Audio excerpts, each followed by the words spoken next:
Ako'y nasa Malate, alas 7 ng gabi. Nakilala ko tuloy itong magandang babae na nakabibighani sa aking mga mata.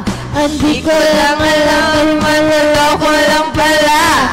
Tumawag sa akin ng gulong ako nun. Nagtuturo na siya, hindi pa kami on upang di mahalata.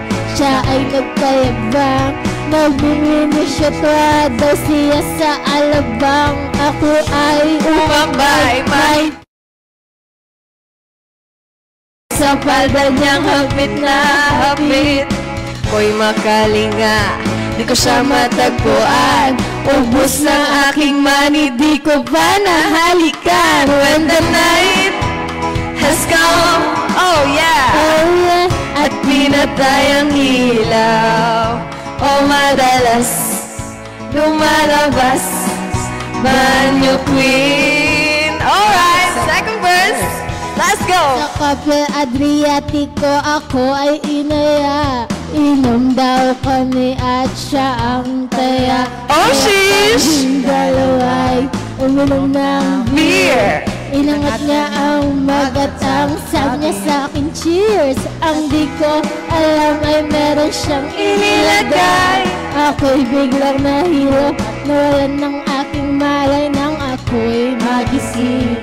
Aking napansin, pangalan ng hotel, Anito Inn. Kaya't ang sabi ko, naku, i-split na ako. Kapag buko ng girlfriend ko, mahirap to.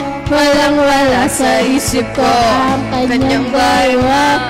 Nang makita ko siya'y naka-underwear lang. When the night has come, oh yeah, at pinatay ang ilaw. O madalas lumalabas, banyo queen. Oh darling, darling, stand by me. Oh, stand by me. O madalas lumalabas, ang ano? Banyo queen. Ah, talaga? Alright.